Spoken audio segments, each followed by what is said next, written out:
initially, as I remember, this boot was kind of embraced by the working classes, and we're talking about real working classes. We're talking about factory workers, policemen, postmen, and things like that. The origins of Dr. Martens lie in Northamptonshire, English Midlands.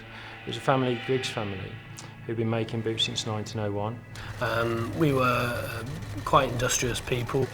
It so happened that my grandfather, whose name was Bill Griggs, he saw an advertisement in the Shoe and Leather News in the late 50s, advertising this revolutionary new process, which was known as Dr. Martens, or Dr. Mertens as it was then.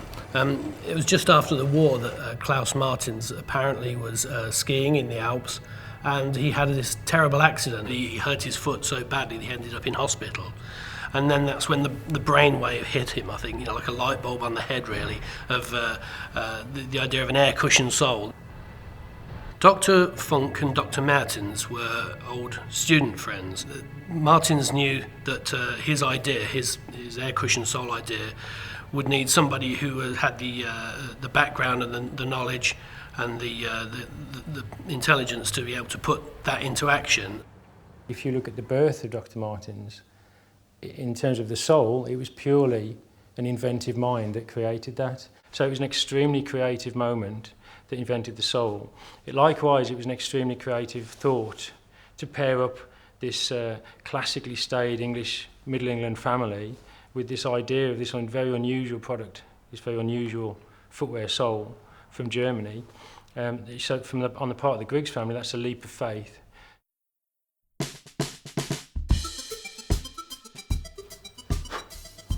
I guess I got my first pair of Martens when I was a skinhead, believe it or not. And I've got to be clear here, we're talking about the fashion version, not the fascist version that would kind of rear its ugly head later. And luckily for me, get stomped out of existence as well. It was basically a statement to like, fuck you to the hippies. You know, you ain't gonna wear boots, you're not gonna shave your head, you're not gonna wear working jeans tight, are you? So that's what we're gonna do, because we're not middle class, we're not hippies. I also remember going to gigs in the 70s and seeing people like Pete Townsend of The Who, you know, doing his fancy guitar moves, and some people would notice the windmill, some people would notice his white jumpsuit, but some of us noticed his boots, and they were Dr. Martens. Townsend was conscious of the fact that by wearing Dr. Martens boots, he was making a statement about working class. My next door neighbour goes, right, when I got to 12, we've got to go and get you a pair of Doc Martens, and I was really excited. And I was thinking, yeah, get my rites of passage. So he went out and bought a pair of Doc Martens and went in and kicked in a metal grip bin. You know the grip bins that they put for the road? Kicked one in, and that was it. We weren't as unsociable as people would like to think we were. It wasn't like American History X and Romper Stomper. They're movies, everybody. If it's working class, it's right wing. What's that all about? So just as the skinheads kind of used the Martin boot to kind of rebel against the whole hippie movement, I think the punks picked up on the rebellious aspect and attitude of the boot, if you will, to kind of say, actually, we're rebelling against everything. We're rewriting the rules, and this is a cultural ground zero. And the only thing that we're taking with us is the Dr. Martin boot.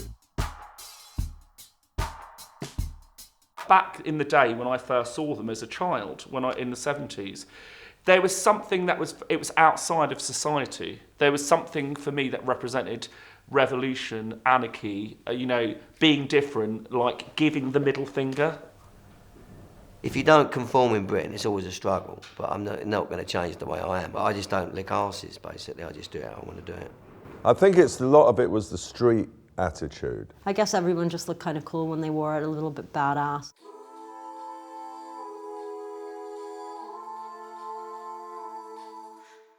People have got to understand that punk isn't this thing with mohawks and safety pins and loud guitars and nihilism and negativity. It was never about that.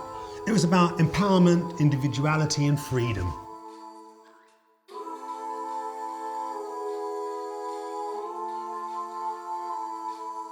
That's the irony of a thing. It's a total paradox.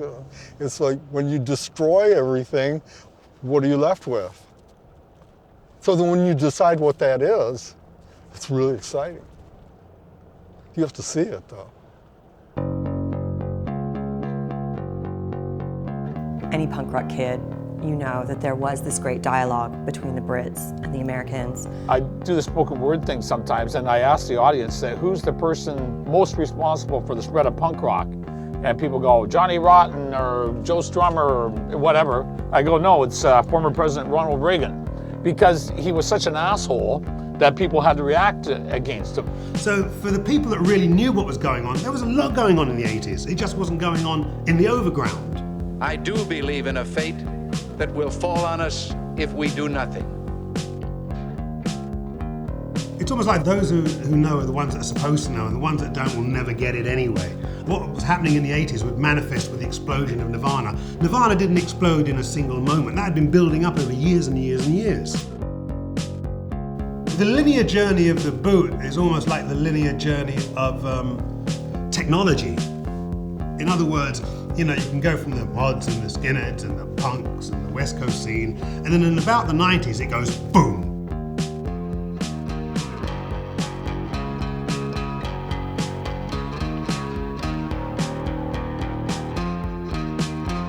This was the first time that we really saw the Doc Marten go mainstream, because then you had it, you know, it was like all the cool girls started wearing it. It was no longer like a guy thing, and it was a very like, you know, the guys on Friends were wearing them, you know, kids on 90210 were wearing them, but then even, you know, counterculture, you know, Empire Records, Liv Tyler is on the cover of the video in a pair of Docs. Obviously Claire Danes, like poster girl for sort of torture teenager, was wearing them on My So-Called Life.